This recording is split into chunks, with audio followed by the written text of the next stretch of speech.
Assalamualaikum dan salam Malaysia Madani. Kanta 744 dimulakan dengan rangkuman berita-berita utama hari ini. Perinciannya dalam segmen Esensi. Pakej perpaduan jalur lebar tetap untuk kegunaan kediaman dilancarkan. Ia boleh dimiliki pada kadar RM69 sebulan, dilengkapi data tanpa had. Pengguna boleh menikmati kelajuan sehingga 30 Mbps dengan kontrak 24 bulan. Pengguna sasaran golongan B40, pesara pasukan keselamatan, OKU dan warga emas. 6 subjek teras dikenal pasti perlukan tambahan bilangan guru. Subjek terlibat adalah Bahasa Melayu, Bahasa Inggeris, Pendidikan Islam, Reka Bentuk dan Teknologi, Pendidikan Seni Visual serta Sejarah. KPM rancang buat ambilan guru bermula bulan depan hingga Jun. Untuk capai persetujuan bersama, cadangan serap petugas perubatan kontrak kejawatan tetap tanpa pencen diteliti supaya dapat beri manfaat bersama. KKM berbincang dengan JPA berhubung perkara itu. Meskipun tanpa penawaran pencen, petugas kekal raih manfaat yang sama seperti pekerja tetap yang lain. Langkah itu bagi tangani bebanan tugas yang melebihi kapasiti sumber sedia ada. 72% ibu bapa di negara ini secara proaktif mendidik anak-anak tentang keselamatan dalam talian. Demikian dapatan kajian Google Malaysia bagi tahun ini. Angka itu meningkat berbanding 67% pada 2021. Kajian juga mendapati 30% ibu bapa tidak merasakan anak mereka mempunyai pengetahuan yang baik mengenai isu keselamatan dalam talian. Bekalan microchip kurang, itu punca pengeluaran kad MyKit untuk bayi baru lahir ditangguhkan sementara. Proses permohonan baru masih diteruskan, namun ibu bapa perlu tunggu lebih lama. JPN akan selesaikan permohonan secara berperingkat. Kesejahteraan rakyat diutamakan. Justru tiada kompromi terhadap isu keselamatan di kawasan S-Zone. Anggota Eskom sentiasa bersiap siaga hadapi sebarang ancaman. Tambahan 2 batalion PGA di kawasan itu bantu perkukuh keselamatan perairan negara. Adun Tanjung Bidara Datuk Seri Abdul Rauf Yusof dicalonkan sebagai Ketua Menteri Melaka Baharu. UMNO mencadangkan namanya menerusi warkah kepada TYT Melaka Tun Muhammad Ali Rustam. Dimaklumkan Datuk Seri Sulaiman Mat Ali mengundur diri susulan masalah kesihatan.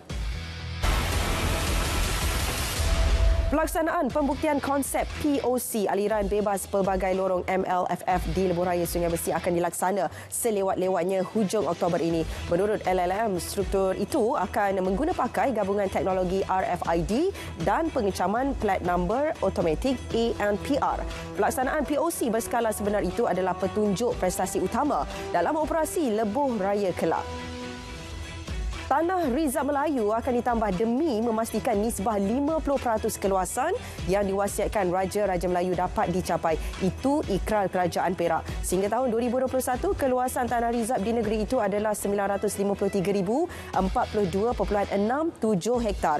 Pejabat Tanah Galian juga sedang dalam proses mewartakan Tanah Rizab seluas 996.04 hektar yang akan diberi hak milik kepada Majlis Agama Islam Negeri Perak. Kerajaan Johor akan menanggung kos pengurusan jenazah 4 beradik yang maut dalam tragedi rumah terbakar di Muar semalam. Juga akan mendapatkan kediaman sementara untuk ibu bapa mangsa. Kos sewa ditanggung Majlis Agama Islam Negeri. Wang ihsan RM3,000 turut diserah kepada ibu bapa mangsa. Kebakaran dipercayai berlaku akibat litar pintas. Cadangan penubuhan Suruhanjaya Reformasi Kesihatan akan dikemuka di Parlimen menerusi pembentangan Kertas Putih Kesihatan. Suruhanjaya berfungsi bagi menangani isu berkaitan skim perkhidmatan petugas kesihatan terutama doktor. KKM sebelum ini sasar Kertas Putih dapat dibentang pada pertengahan tahun ini. 542 tahanan parti warga Filipina dihantar pulang. Penghantaran siri ke-8 tahun ini babit tahanan dari depo imigresen Kota Kinabalu, Papar dan Tawau. Mereka diserah melalui pelabuhan Sandakan ke pelabuhan Zamboanga City, Filipina. Seorang pemuda tempatan bersama seorang wanita warga Filipina dihadapkan ke Mahkamah Session Gomusang atas pertuduhan mengedar ganja seberat 34 kg. Mereka didakwa melakukan perbuatan itu di kilometer 8 Jalan Gomusang, Kuala Lipis, 19 Mac lalu. Kedua-dua tertuduh tidak diwakili perguam. Sebutan semula kes 25 Mei ini. Rokok yang cuba diseludup diisytihar sebagai barangan plastik dan lampu. Taktik itu bagaimanapun dipatahkan pihak kastam di Pelabuhan Pasir Gudang. Nilai rampasan dianggar mencecah 1.27 juta ringgit. Kesemua pokok itu dipercayai dibawa masuk dari China. 423 individu diberkas disyaki terbabit judi dalam talian menerusi op daduhas di sekitar Johor. Tangkapan melibatkan beberapa siri operasi sejak 1 Januari. Turut dirampas 462 peranti dan wang tunai lebih RM59,000. Kes disiasat mengikut Seksyen 4-1-C Akta Rumah Judi Terbuka 1953. Lesen dikeluarkan LPKP untuk pemohon rakyat tempatan namun digunakan oleh warga asing. JPJ akan melaksanakan penguatkuasaan secara berterusan bagi menangani isu itu termasuk mengambil tindakan tegas terhadap pemilik lesen bagi kes nombor pendaftaran palsu. 2,451 kes dikesan sejak 2019. 330 kes demam denggi dilaporkan di Bandaraya Ipoh setakat 25 Mac. Ia merupakan peningkatan 323% berbanding tempoh sama tahun lalu. Pakar kesihatan awam meramalkan peningkatan kes tahun ini berdasarkan perubahan cuaca. Justru orang ramai disaran mengambil langkah pencegahan dan kawalan denggi.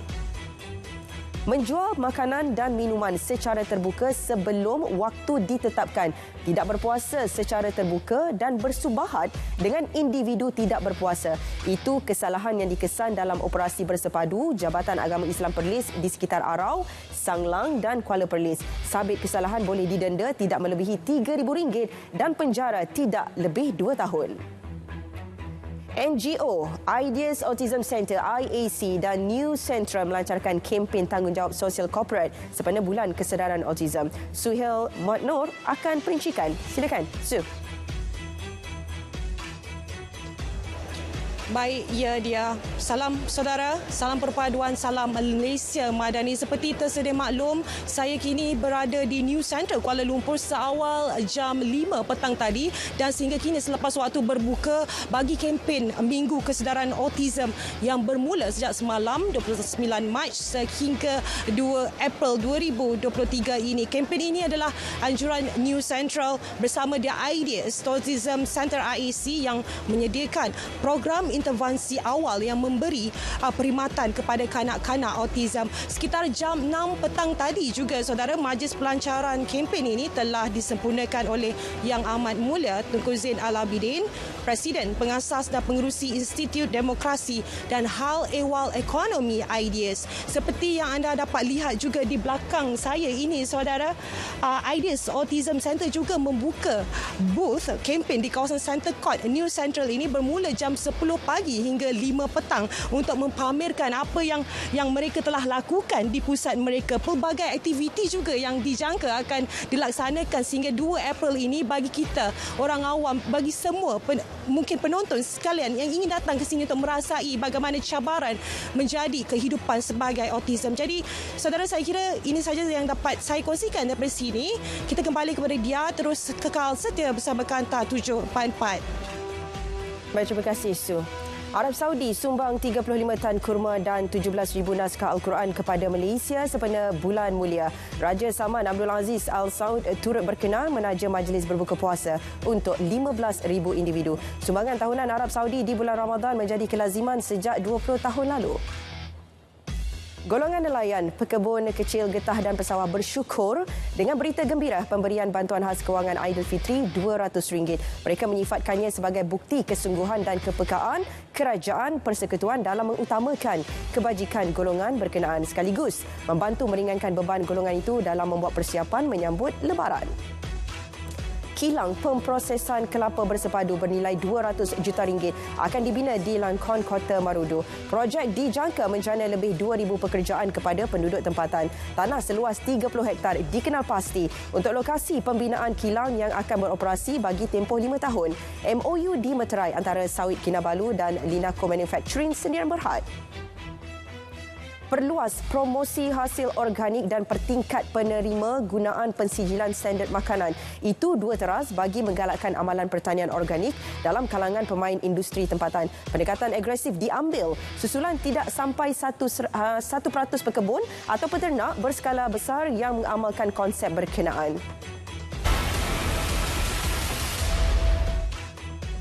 Sebelum ini, kebimbangan salah guna senjata api di Amerika Syarikat hanya bermusim. Kini, sejak keganasan senjata api yang semakin melonjak, ketakutan rakyat semakin ketara. Tahun ini sahaja 129 tembakan rambang besar-besaran di negara Uncle Sam tersebut, hampir 10,000 maut, 398 daripadanya remaja dan kanak-kanak. Pada 2021 sahaja, lebih 3,500 kanak-kanak terbunuh akibat tembakan. Manakala pada 2020, keganasan senjata api mengatasi kemalangan kereta sebagai punca utama kematian kanak-kanak Amerika. Pendakwa raya Mexico telah kenal pasti 8 suspek yang disyaki menyebabkan kebakaran di depo tahanan imigresen di Bandar Sempadan Utara Ciudad Juarez. Mereka adalah 2 ejen persekutuan, seorang pegawai imigresen dan 5 anggota firma keselamatan swasta. Siasatan dibuat atas dakwaan membunuh, 40 maut, 29 cedera dalam kejadian pada Selasa itu. Angka korban insiden sebuah feri terbakar di selatan Filipina meningkat kepada 31 orang. Jumlah itu disahkan Gubernur Wilayah Basilan. Kebanyakan mayat ditemukan di dalam kabin yang musnah dijilat api. Feri Lady Mary Joy yang berlabur di Pulau Jolo menuju ke Bandar Zamboanga, Mindanao membawa lebih 200 penumpang. Ia terbakar di perairan Pulau Balo-Balo.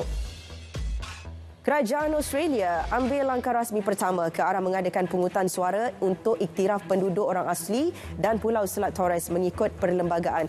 Rakyat negara itu akan diminta mengundi antara Oktober dan Disember ini sama ada setuju lakukan pindaan perlembagaan. Pindaan itu bagi mewujudkan jawatan kuasa perundingan di Parlimen yang dikenali sebagai Suara Orang Asli atau Torres Strait Islander.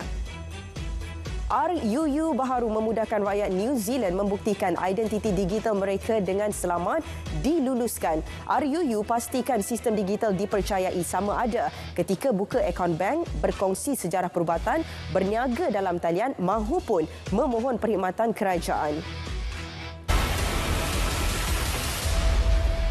Semua maklumat usahawan mikro kecil dan sederhana yang berada di bawah 66 agensi dan institusi di negara ini akan dikumpul dalam satu pangkalan data. Ia untuk pastikan sebarang bentuk latihan, pemantauan, pinjaman dan geran dana dapat diselaras agar tidak berlaku pertindihan. Lagi usaha perkukuh kedudukan negara sebagai destinasi pelaburan langsung asing FDI berkualiti tinggi. Terbaru, MIDA memeterai perjanjian persefahaman dengan DHL Express Malaysia. Menerusi MOU itu, DHL Express antara lain menyediakan perkhidmatan pengangkutan freight udara dan laut, hub pusat, data serta kemudahan canggih yang akan membantu MIDA menarik lebih ramai dan lebih banyak FDI.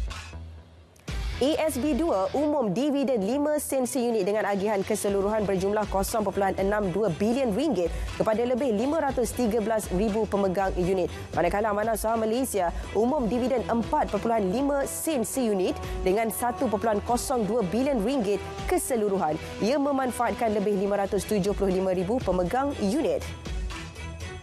Bank Rakyat rekod keuntungan sebelum cukai dan zakat 1.7 bilion ringgit bagi tahun kewangan berakhir 31 Disember. Angka itu lebih tinggi berbanding 1.63 bilion ringgit pada tahun sebelumnya. Peningkatan dipacu asas kukuh serta fokus aktiviti teras di sebalik ketidaktentuan ekonomi pasca pandemik.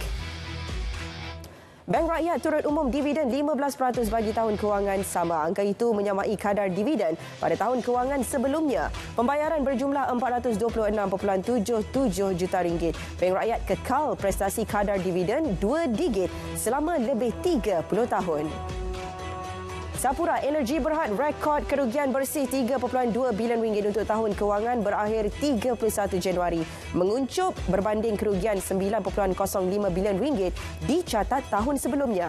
Hasil meningkat 11% kepada 4.5 bilion ringgit disokong segmen penggerudian, operasi dan selenggara. Paparan itu mengakhiri Kanta 744. Ikuti berita perdana selepas ini untuk paparan berita komprehensif. Salam Malaysia Madani.